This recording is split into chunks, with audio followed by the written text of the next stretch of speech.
Oke, ya Bapak Ibu, mari kita baca bersama-sama ya bagian firman Tuhan, yaitu Ulangan pasal yang ke-6 ayat 1 sampai ayat yang ke-9. Kita baca bersama-sama ya. 1, 2, 3. Inilah perintah yakni ketetapan dan peraturan yang kuajarkan kepadamu atas perintah Tuhan Allahmu untuk dilakukan di negeri kemana kamu pergi untuk mendudukinya, supaya seumur hidup engkau dan anak cucumu takut akan Tuhan Allahmu dan berpegang pada segala ketetapan dan perintahnya yang kusampaikan kepadamu, dan supaya lanjut umurmu.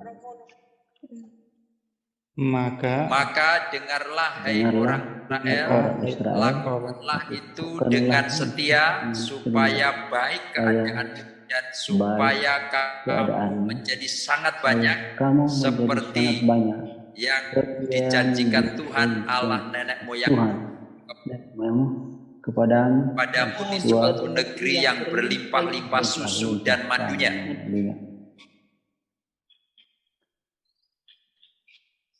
Dengarlah hai orang Israel, Tuhan itu Allah kita, Tuhan itu Esa. Kasihlah Tuhan Allah dengan segenap hatimu dan dengan segenap jiwamu dan dengan segenap kekuatanmu. Apa yang diperintahkan? Apa yang kuperintahkan kepadamu pada hari ini haruslah engkau perhatikan. Haruslah engkau mengajarkannya berulang-ulang kepada anak-anakmu dan membicarakannya apabila engkau duduk, apabila engkau sedang dalam perjalanan, apabila engkau berbaring, dan apabila engkau bangun.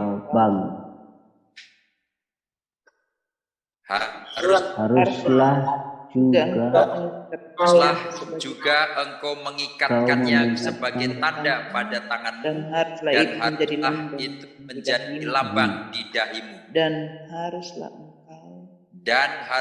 engkau menuliskannya pada tiang pintu rumahmu dan pada pintu gerbang. Wah.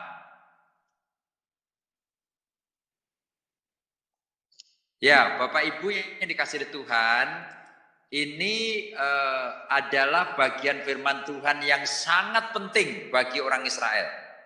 Dan inilah yang disebut dengan Sema. Ya.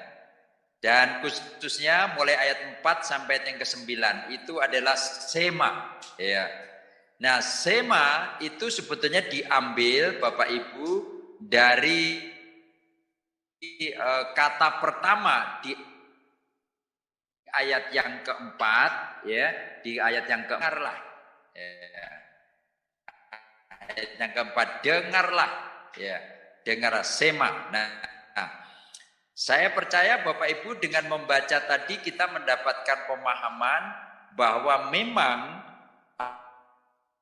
apa yang disampaikan adalah benar menjadi sesuatu yang sangat penting, ya. Sangat-sangat penting ya, di dalam kehidupan orang Ibrani atau dalam kehidupan orang Israel, ada kehidupan orang Yahudi. Nah, Bapak Ibu izinkanlah saya menyampaikan sesuatu data Bapak Ibu. Minggu yang lalu saya sampaikan kepada kita bahwa Tuhan berkata, biarkanlah anak-anak itu datang kepadaku. Jangan menyampaikan bahwa Yesus itu concern sekali, ya. Yesus itu memperhatikan anak-anak, ya. Yesus memperhatikan anak-anak. Wah, ini sudah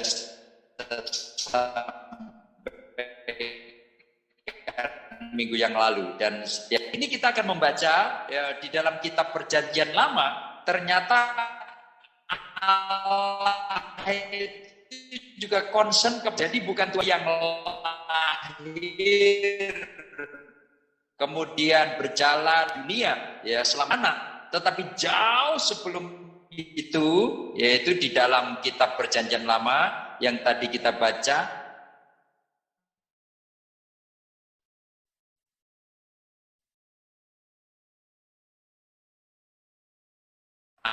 Allah itu juga concern kepada anak-anak dan konkordasi gitu misalnya ya.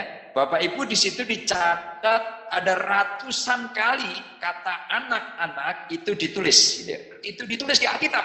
Bahkan bab atau ayah lebih banyak daripada kata ibu ya atau mama, lebih banyak dibandingkan kata suami dan istri, lebih banyak dibandingkan dengan kata orang tua, lebih banyak dibandingkan dengan kata paman atau tulang ya atau naboru atau nanguda ya siapa saja gitu ya.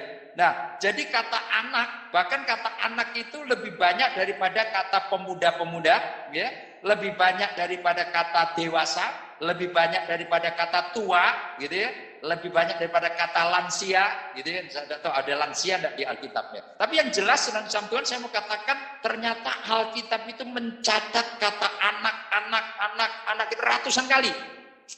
Bapak Ibu simpel sebagai penafsir firman Tuhan sangat sederhana. Sesuatu yang sering dicatat di Alkitab itu menunjukkan betapa pentingnya kata itu gitu ya. Jadi kalau Alkitab mencatat begitu banyak kata anak-anak, maka Alkitab itu mau menunjukkan kepada saya dan Bapak Ibu sekalian betapa pentingnya anak-anak. Anak-anak menjadi prioritas bagi Allah. Anak-anak menjadi prioritas bagi para nabi. Anak-anak menjadi prioritas bagi Musa. Anak-anak menjadi prioritas bagi Yosua. Dan mestinya anak-anak juga menjadi prioritas bagi saya dan Bapak Ibu sekalian. Saya tidak mengatakan ya pemuda tidak penting, orang tua tidak penting, bukan itu poinnya. Poinnya adalah Bapak Ibu karena kita penggiat anak, saya mau memberikan dukungan moral bahwa Bapak Ibu sedang melakukan sesuatu yang sangat penting dan juga sangat dominan ya, yaitu melayani anak-anak ya. Ini sesuatu yang urgent, ini sesuatu yang penting, bahkan sangat penting ya. Nah, Bapak Ibu ini kasih Tuhan, kembali kepada tema kita yaitu sema ya, dengarlah ya. Nah, kali ini saya boleh kata dengarlah guru-guru Leibkit ya. Dengarlah bangsa Indonesia, dengarlah bangsa Israel, dengarlah umat manusia di seluruh dunia ini, dengarlah apa yang perlu kita dengar Bapak Ibu, bahwa Tuhan itu adalah Allah kita ya. Itu yang pertama perlu kita dengar. Tuhan itu adalah Allah kita ya. Ya, Tuhan itu adalah Allah kita. Ya. Tuhan itu adalah Allah kita ya. Lalu apa yang harus kita responi dari setelah Tuhan adalah kita? Kasihlah Tuhan Allahmu ya dengan segenap hatimu ya. Jadi ini juga diulang-ulang oleh Tuhan kita Yesus Kristus. Ini adalah perintah yang pertama dan perintah yang utama, kasihlah Tuhan Allahmu ya. Di sini Bapak Ibu kasih Tuhan, kasih sesama manusia belum muncul ya, karena itu nomor 2, karena itu nomor 3 ya. Yang terutama adalah kasihlah Tuhan Allahmu dengan segenap hatimu ya. Kembali ke kata sema ya, dengarlah.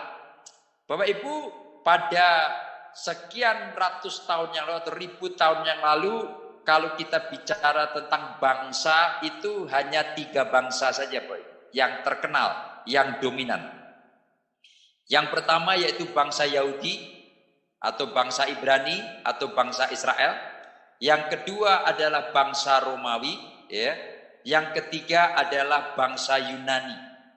Masing-masing bangsa Bapak Ibu mereka memiliki ya ciri khas atau mungkin memiliki moto masing-masing ya, memiliki penekanan ya masing-masing.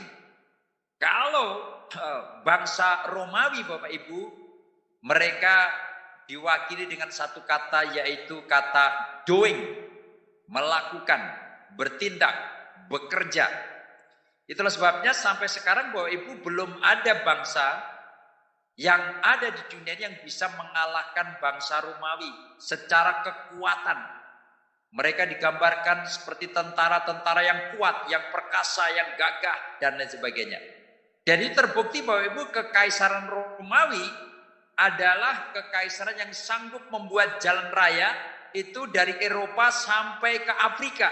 Ya, saudara bisa bayangkan, negara-negara membangun jalan di negaranya sendiri saja belum bisa tuntas. Ya, di benuanya sendiri belum tentu tuntas, tetapi kekaisaran Romawi membangun jalan, ya Bapak Ibu, mulai dari Eropa sampai ke Afrika. Wah, ini membuktikan bahwa mereka sesuai dengan moto mereka, doing, berbuat, bertindak, menunjukkan ototnya, menunjukkan kemampuan fisiknya. Ya, itu tidak bisa dipungkiri. Romawi sangat terkenal. Pasukan-pasukan yang hebat, pasukan-pasukan yang selalu memenangkan peperangan, Romawi. Ya, itu luar biasa. Ya, Kaisar Nero, wah luar biasa. Kemudian bangsa yang kedua, bangsa Yunani, itu motonya, ya, atau cirinya adalah seeing, melihat. Itulah sebabnya Bapak Ibu kasih Tuhan, orang-orang Yunani adalah orang-orang yang punya kemampuan untuk membuat, ya, lukisan-lukisan yang indah. Ini adalah kemampuan melihat itu tajam luar biasa sehingga dia bisa melukis, ya. Dia bisa melukis wajah bahkan lebih baik daripada wajah aslinya. Ya, bisa bayangkan Bapak Ibu. Itu adalah gerakan orang-orang Yunani, ya. Mereka bisa menggambar, mereka bisa melukis pemandangan bahkan lebih indah daripada aslinya. Nah, itu orang-orang yang hebat muncul dari orang-orang Yunani, ya. Nah, kemudian bangsa yang ketiga yaitu bangsa Yahudi, yaitu satu kata yaitu listening. Nah, sema, listening. Itulah sebabnya di dalam Alkitab Bapak Ibu akan melihat, ya, begitu banyak Bapak Ibu kata-kata yang mengatakan, dengarlah hai bangsa Israel, dengarlah hai Yakub, dengarlah hai Abraham, dengarkanlah hai orang Yahudi, dengarlah. Dan responnya adalah, ya Tuhan berbicaralah, hambamu siap untuk mendengar. Ya Tuhan berbicaralah, hambamu siap untuk mendengar. Bisa Tuhan, kalau bicara listen, bisa, ya, orang Yahudi, orang-orang Ibrani. Wah, mereka menjadi bangsa-bangsa yang hebat sesuai dengan moto mereka masing-masing. Saya coba berpikir dan merenung, kalau bangsa Indonesia apa ya motonya ya kira-kira ya? Ya, saya tidak tahu apa ya kira-kira kalau bangsa Indonesia motonya apa ya? Ya, Ajinomoto kali ya. Makanya banyak sekali bumbu masak di Indonesia itu ya, micin Ajinomoto. Nah, Bapak Ibu yang kasih Tuhan, itu bagian yang pertama. Bangsa itu bisa menjadi besar ternyata tergantung motonya dia apa. Bapak Ibu, mari kita menyatukan hati bahwa moto kita adalah children today, leader tomorrow. Ya, Bapak Ibu, mari ini terus-menerus kita pegang, ya, kita pikirkan, kita renungkan, kita doakan, sehingga pada akhirnya anak-anak yang kita layani benar-benar menjadi leader di masa yang akan datang, gitu ya. Jadi bukan sekedar moto yang kita taruh untuk baik-baikan saja, bukan, ya. Saya sudah memikirkan itu, ya, bahkan sebelum ada children, sebelum ada live kit itu, saya sama Gira sudah mulai memikirkan, ya, bikin seminar, webinar, ya, children today, leader tomorrow, gitu ya. Nah, itu terus-menerus, ya, kita pikirkan itu. Nah, Bapak Ibu, saya harap sama seperti bangsa Romawi, karena dia punya moto doing dan benar-benar sanggup melakukan proyek-proyek besar. Kenapa? Karena mereka meyakini bahwa kekuatan fisik mereka itu bisa menghasilkan karya-karya yang besar.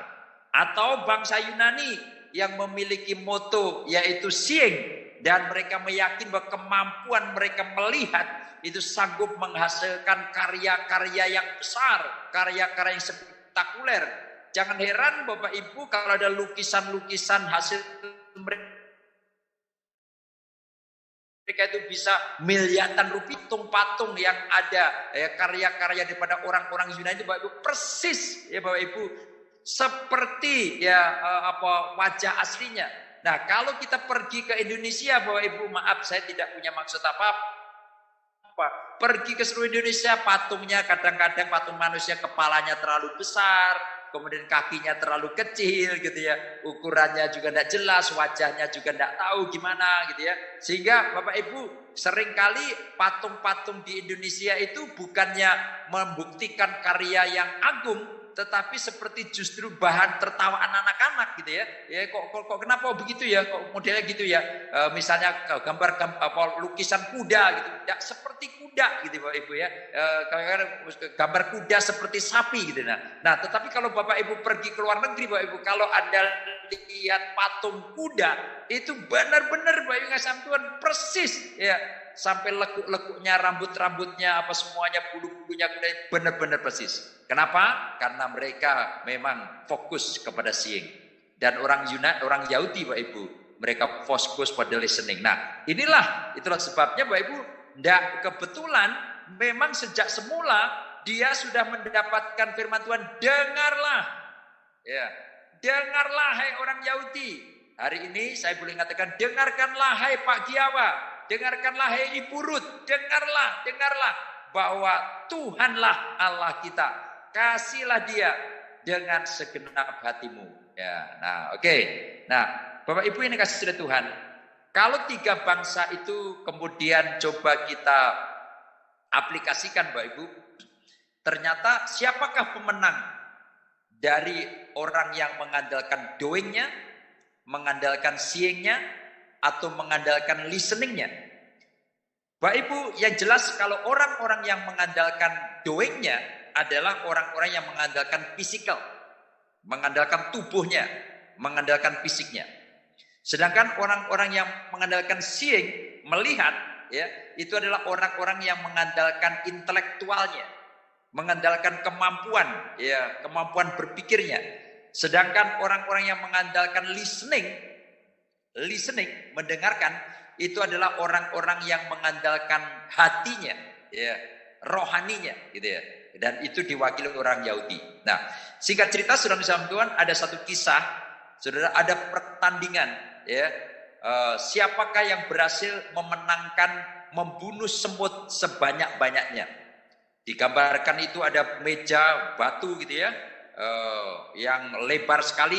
Dan di situ ada jutaan semut ditaruh di sana. Yang bertanding adalah orang Romawi sama orang Yunani. Ya. Nah, karena orang Romawi mau menunjukkan kemampuannya, dia selalu katakan, pastilah aku pemenangnya. Dia tunjukin otot, ya, ditunjukin kepalan, ya, tangan yang kuat itu, ya.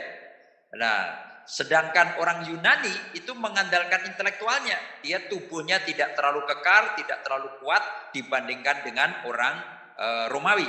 Maka apa yang dilakukan oleh orang Romawi? Dia pukul itu Pak Ibu di meja. Dia. Tentu saja semut-semut itu mati, ya, yang kena lindasan, ya, kepala tangannya. Dia terus cepat. Nah, sedangkan orang Yunani karena dia tidak mungkin mengandalkan kekuatan, ya, fisiknya, maka dia membuka telapak tangannya, ya, kemudian menekan semut itu, ya, ditekan. Nah, maka singkat cerita, senang bersama Tuhan, apa yang terjadi pada mereka berdua? Memang banyak semut yang mati oleh orang Romawi itu, tetapi ternyata masih banyak semut yang hidup. Karena apa? Dia tidak kena hantaman, dia ada di sela-sela jarinya itu, gitu ya. Nah, sedangkan semut yang dilindas, ya, oleh orang Yunani itu mati semua karena telapak tangannya itu lebar, gitu ya, diusap sampai pada akhirnya, singkat cerita Bapak Ibu, bahwa orang Yunani memenangkan pertandingan membunuh semut yang paling banyak. Apa artinya Bapak Ibu? Simple. Bapak Ibu, bahwa kekuatan fisik itu bisa dikalahkan dengan kekuatan intelektual. Saya ulang lagi, kekuatan fisik itu bisa dikalahkan dengan kekuatan intelektual.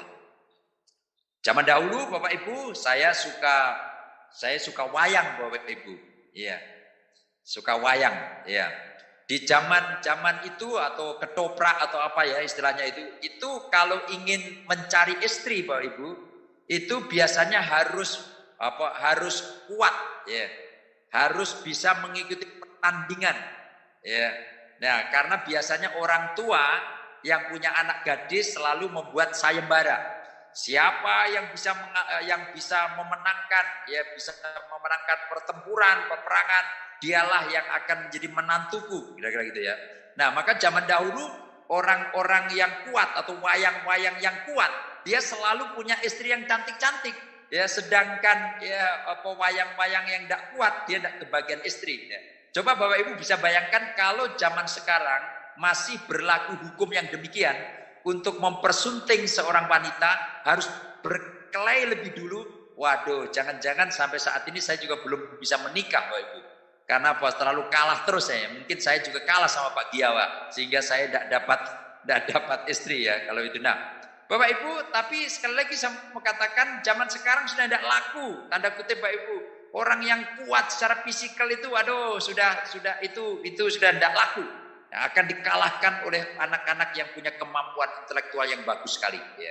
Yang pintar, yang cerdas. Nah, kemudian Bapak Ibu kasih Tuhan, kisah yang kedua yaitu zaman orang Romawi sama orang Yahudi. Nah, ini kasusnya adalah kasusnya Rasul Paulus, ya. Ini satu kisah yang melegenda, ya. Bapak Ibu, zaman Romawi, ya, itu semua orang, ya, khususnya orang tua selalu mengatakan kepada anak-anak mereka, jadilah pahlawan, jadilah Nero, ya, jadilah tentara yang kuat, yang luar biasa. Nah, itu tetap menjadi idola bagi banyak orang tua. Ya, kalau jadi anak itu anak yang kuat, ya, seperti Mike Tyson gitu, jadi idola, wah yang kuat, ya, leher besi, leher beton gitu ya, wah kuat sekali, ya. Dan itulah sebabnya banyak orang-orang juga yang masih tergila-gila, binaraga, kasih ototnya kuat-kuat. Ya. Nah, maka saudara kisah Tuhan, kalau zaman dahulu orang selalu katakan apa? Jadilah Nero. Kenapa? Dia dianggap sebagai raja pahlawan yang luar biasa. Jadilah Nero.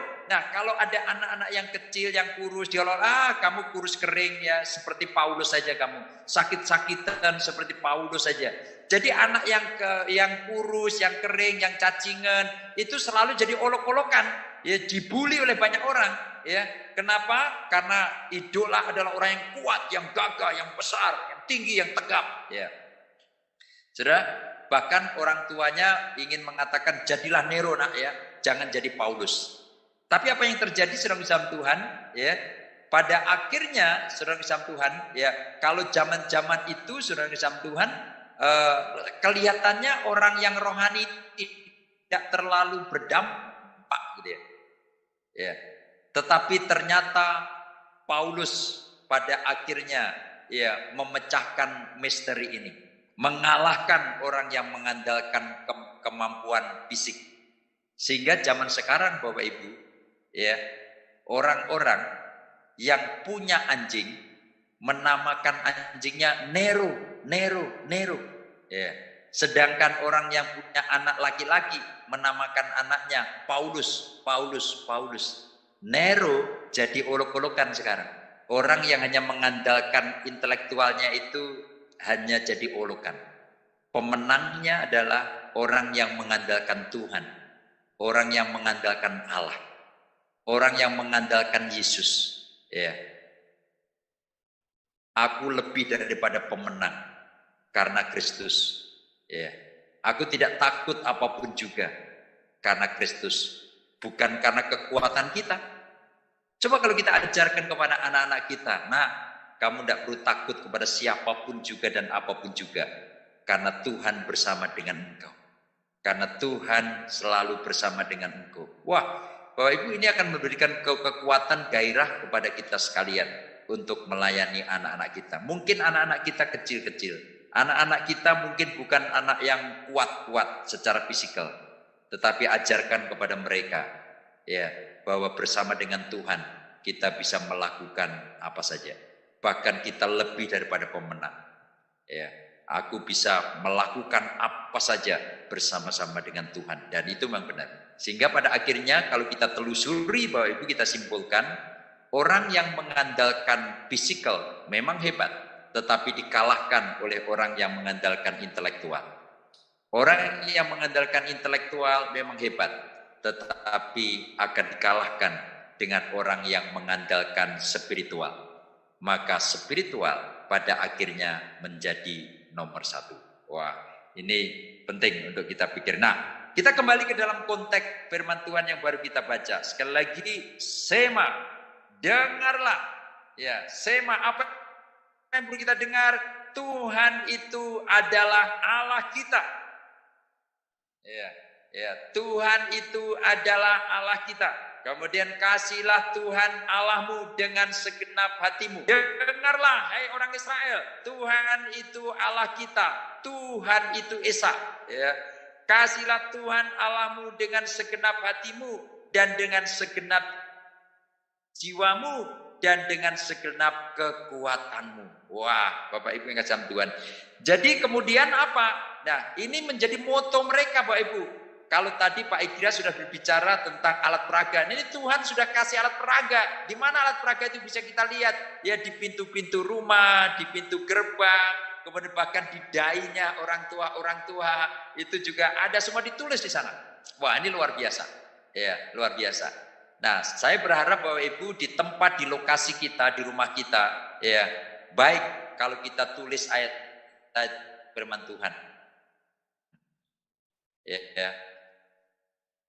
Mungkin Tuhan memberkati memberkati dan sebagainya. Itu bisa kita lakukan. Nah, Bapak Ibu, coba kita perhatikan baik-baik ya. Ternyata Bapak Ibu kasih Tuhan, perintah untuk dengarlah ya, perintah untuk mengasihi Tuhan ya, itu disuruh di sini untuk diajarkan kepada anak-anak. Saya coba lihat kenapa tidak suruh diajarkan kepada suami-suami ya. Kenapa tidak diajarkan kepada istri-istri ya. Kenapa tidak diajarkan kepada orang tua ya. Kok disuruh mengajarkannya kepada anak-anak. Berarti Bapak Ibu memang anak-anak itu penting sekali. Itu menjadi prioritas supaya nanti ke depannya mereka benar-benar mengikuti apa yang Tuhan mau. Ya, yaitu mengasihi Tuhan dengan segenap hati ya. Kemudian Bapak Ibu, kalau saya coba simpulkan, Bapak Ibu ada 10 poin ya tentang ya sema ini yang harus kita lakukan. Yang pertama Bapak Ibu, engkau harus memperhatikan. Tadi saya merenung Bapak Ibu, ya kata memperhatikan. Ya, memang ini saya tidak tahu apakah secara tata bahasa dibenarkan tidak. Waktu kita membaca kata memperhatikan ya Bapak Ibu ya, ayat yang ke-6, apa yang kuperintahkan kepadamu pada hari ini haruslah engkau perhatikan. Bapak Ibu, di dalam kata perhatikan ada kata apa ya? Di dalam kata perhatikan ada kata apa ya? Ada kata hati ya. Ya. Dan tadi saya mengecek di dalam ya commentary Bible commentary Bapak Ibu, ternyata ya walaupun Tuhan katakan ya perlu ditaruh di ditulis di pintu, ditulis di gerbang, tapi sebetulnya yang utama harus ditaruh di hati. Ya. Harus ditaruh di hati anak-anak. Jadi kalimatnya mengatakan Tuhan itu Allah kita, Tuhan itu Esa, itu harus dilukis di hatinya anak-anak. Kata kasihlah Tuhan Allahmu dengan segenap hatimu dan dengan segenap jiwamu dan dengan segenap akal kekuatan itu harus ditulis di loh hati anak-anak. Bukan di pintu Bapak Ibu, bukan di gapura ya dan sebagainya. Tadi kalau Pak Ega, saya dengar tadi buatlah hati anak-anak itu gembira, senang. Maka kita suruh apa saja dia mau. Ya, maka sama Bapak Ibu, sentuhlah hati anak, maka Anda bisa mendapatkan segala-galanya dari anak itu. Ya. Ada orang juga yang mengatakan kalau hati orang sudah kita dapatkan, ya, maka dompetnya pun akan diberikan, kayak gitu ya. Kenapa ada orang begitu pelit kasih persembahan? Karena hatinya belum dijamah, hatinya belum dijamah oleh Tuhan. Kalau Anda, ya, para penggiat anak, yang hati Anda sudah dijamah oleh Tuhan, maka Bapak Ibu sekalian, apapun yang kita punya itu pasti dengan sukarela kita berikan kepada Tuhan, ya. Jadi yang pertama, Bapak Ibu kasih Tuhan, ya, engkau harus memperhatikan, ya. Sekali lagi, engkau harus memperhatikan, ya. Kemudian yang kedua, saudara kasih Tuhan, engkau harus mengajarkannya berulang-ulang. Maka Bapak Ibu jangan sampai Anda salah mengerti waktu kita katakan Life Kit Indonesia, Children Today, Leader Tomorrow, itu terus-menerus berulang. Dan memang, ya, dalam konteks kali ini kita pun juga harus mengatakan, ya, saya pikir kita perlu tambahkan, ya, anak-anak, kasihlah Tuhan Allahmu dengan segenap hatimu, dan harap ini menjadi ayat hafalan, gitu ya. Saya harap ini, ya, ini tambahan PR untuk Pak Igria, tolong ini, ya, bisa disampaikan, ya, kepada seluruh, ya, guru-guru Life Kit. Paling tidak ini menjadi ayat hafalan anak-anak, gitu ya. Kita taruh sampai di hati mereka dan bisa kita catat, gitu ya. Saya tidak tahu apakah Pak Igria bisa membuat, ya, kayak semacam souvenir tentang tulisan ini, gitu ya. Kasihlah Tuhan Allahmu dengan segenap hatimu, itu ya, dibentuk seperti stiker gitu, Pak Igria. Kalau bisa nanti di logonya Life Kit ada kalimat ini, kemudian kita bisa bagikan kepada semua anak-anak sehingga anak-anak bisa mendapatkan stiker ini, gitu ya. Atau paling tidak kita bisa bikin stiker yang agak besar, kita taruh di semua Life Kit di seluruh Indonesia ini, ya, sehingga anak yang datang langsung, ya, kasihlah Tuhan Allahmu dengan segenap hatimu, ya. Ya, kalau kita tidak bisa cukup panjang itu, mungkin cukup mengatakan kasihlah Tuhan Allahmu dengan segenap hatimu. Nah, di sini Bapak Ibu disuruh mengajarkannya berulang-ulang, itu yang kedua. Yang ketiga Bapak Ibu disuruh membicarakan saat duduk di rumah. Waktu duduk di rumah, ya, saya harap kita ketemu sama anak-anak Life Kit tidak hanya pada saat Life Kit, ya. Kita mungkin ketemu di rumah, ya, kita membicarakan ini. Kita ngomong, masih ingat enggak ayat hafalannya, ya, kasihlah Tuhan Allahmu dengan segenap hatimu. Masih ingat enggak Sema, ya, yaitu apa? Ya, Tuhan itu adalah Allah kita, ya, Tuhan yang Maha Esa, dan seterusnya. Yang ketiga, yang keempat, saudara kesam Tuhan, membicarakan saat dalam perjalanan. Naik mobil, kita bicarakan kasihlah Tuhan Allahmu dengan segenap hatimu. Jalan kaki, kasihlah Tuhan Allahmu dengan segenap hatimu.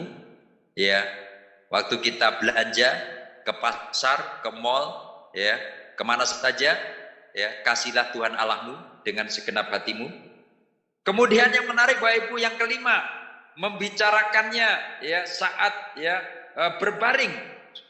Ini cerita, ya, kalau biasanya kita cerita tentang kancil curi ketimun, gitu ya, cerita tentang sampai intai, ya, cerita tentang bawang merah, bawang putih, gitu ya, ya, Bapak Ibu kasih Tuhan, mestinya ini yang kita perlu ajarkan, kasihlah Tuhan Allahmu dengan segenap hatimu. Hei anak-anakku, kasihlah Tuhan Allahmu dengan segenap hatimu. Terus kita ulang, terus menerus, ya. Jadi ini cerita-cerita, ya, pengajaran sebelum tidur. Kemudian yang berikutnya membicarakan saat bangun tidur, ya. Baru bangun tidur juga perlu diajarkan, ya, kasihlah Tuhan Allahmu dengan segenap hatimu. Dengarlah, hei orang Israel, dengarlah, hei keluarga besar Life Kit Indonesia, ya, kasihlah Tuhan Allahmu dengan segenap hatimu, dan seterusnya, ya. Kemudian Bapak Ibu di sini katakan mengikatnya menjadi tanda. diikat pinggang, ada tanda ya, saya tidak tahu apa, makanya ada stiker, mungkin ya bagus ya. Kalau ada stiker saya Bapak Ibu berkali-kali itu huruf Arab itu, waduh,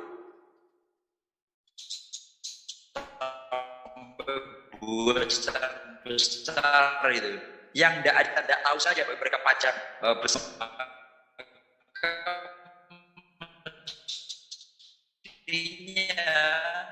Ya,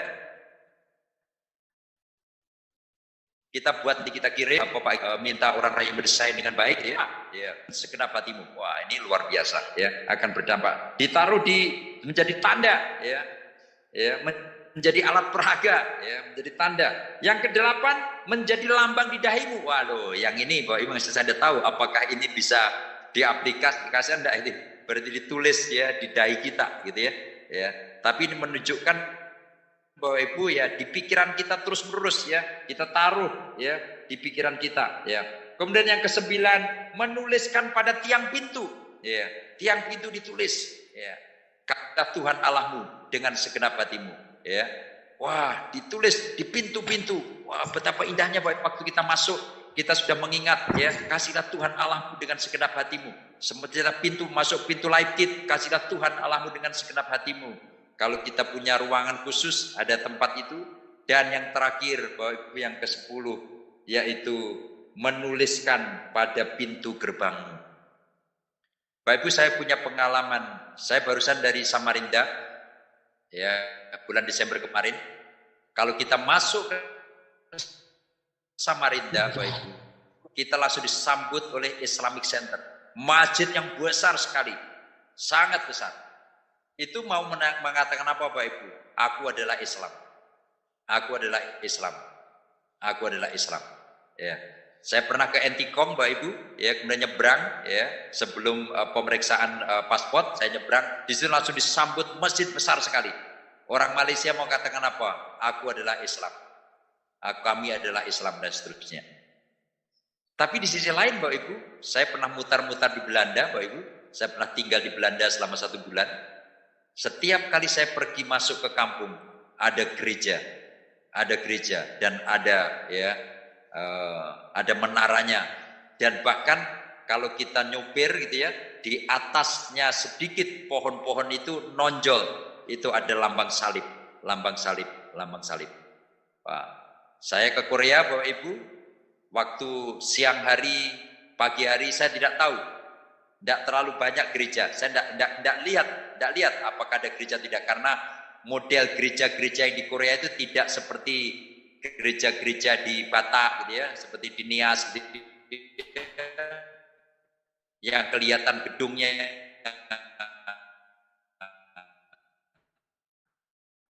ya seperti gereja-gereja di Korea itu seperti bangunan-bangunan. Saya buka apartemen, gitu ya, saya buka jendela, wah, lambang salib merah di mana-mana. Saya hitung 1, 2, 3, 4, 5, 6, waduh, hanya yang nampak dari lokasi tempat kami menginap, waduh, sudah ada belasan gereja, ya, ada salib.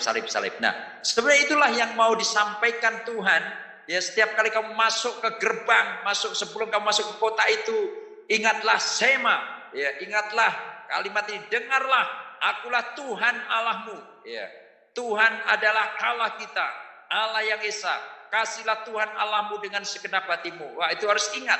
Kemudian Bapak Ibu bisa bayangkan waktu masuk gapura, Bapak Ibu Tuhan, gapura yang besar, ada tulisan kasihlah Tuhan Allahmu dengan segenap hatimu. Kemudian kita ketemu ke teman kita, masuk ke teman kita, gitu ya. Kemudian masuk ke rumah dan di pintu tertulis, kasihlah Tuhan Allahmu dengan segenap hatimu. Bisa bayangkan Bapak Ibu kasih Tuhan.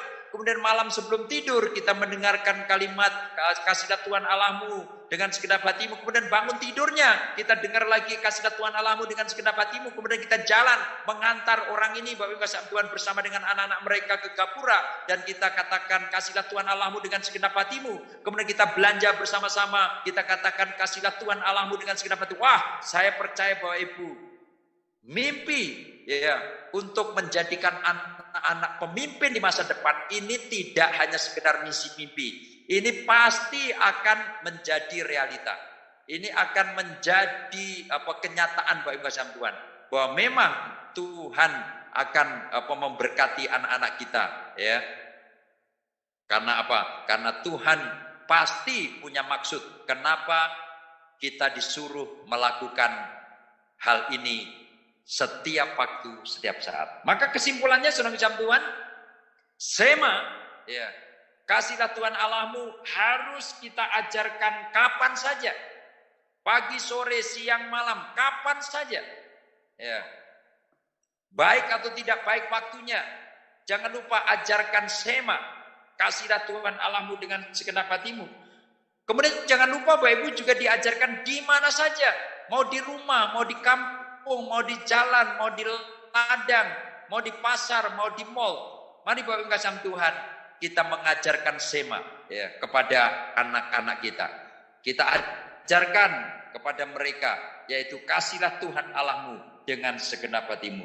Dan bahkan dalam kegiatan apa saja Bapak Ibu, waktu kita bekerja, mari kita ingatkan anak kita, kasihlah Tuhan Allahmu dengan segenap hatimu. Waktu kita ada acara live kit, mari kita ingatkan anak-anak kita, kasihlah Tuhan Allahmu dengan segenap hatimu. Waktu ke gereja, kita ajarkan anak itu untuk mengasihi Tuhan dengan segenap hati. Waktu berbelanja, waktu belajar, waktu apa saja Bapak Ibu, mari kita ajarkan dan ingatkan dan bicarakan, kasihlah Tuhan Allahmu dengan segenap hatimu. Bapak Ibu, coba perhatikan baik-baik apa yang dilakukan oleh anak-anak di sekitar kita. Kapan saja mereka membawa HP. Kapan saja, siang, sore, malam mereka memegang handphone. Ya, di mana saja mereka memegang handphone. Bapak Ibu, di ruang makan mereka memegang handphone. Di tempat belajar mereka memegang handphone. Di gereja mereka memegang handphone. Di jalan sambil naik gojek, sambil naik bis, mereka pegang handphone. Ya, bahkan ke toilet pun mereka juga pegang handphone. Jadi mereka memegang handphone kapan saja, siang, sore, malam, pagi, hujan, panas, semua pegang handphone. Di mana saja, ya di mana saja mereka lakukan itu. Dan bahkan dalam kegiatan apa saja mereka memegang handphone. Apa yang saya mau katakan kepada kita sekalian, Bapak Ibu, bisa enggak kita bayangkan kalau sekarang itu dirubah, mereka memegang sema, mereka memegang sema, mereka terus menerus ya memegang kasihlah Tuhan Allahmu dengan segenap hatimu. Kapan saja dia pegang itu, di mana saja dia pegang itu, melakukan apa saja dia pegang itu. Selamat mengajarkan sema kepada anak-anak kita. Percayalah, mereka akan menjadi pemimpin-pemimpin yang luar biasa di masa yang akan datang. Tuhan Yesus Kristus memberkati kita sekalian. Dan sekali lagi, jangan lupa sema, ya, dengarlah, ya, dengarlah. Tuhan adalah Allah kita, Allah yang Maha Esa. Kasihlah Tuhan Allahmu dengan segenap hatimu. Amin. Terima kasih, Tuhan Yesus Kristus memberkati. Saya serahkan kepada Pak Igria. Ya baik, terima kasih Pendeta Benar.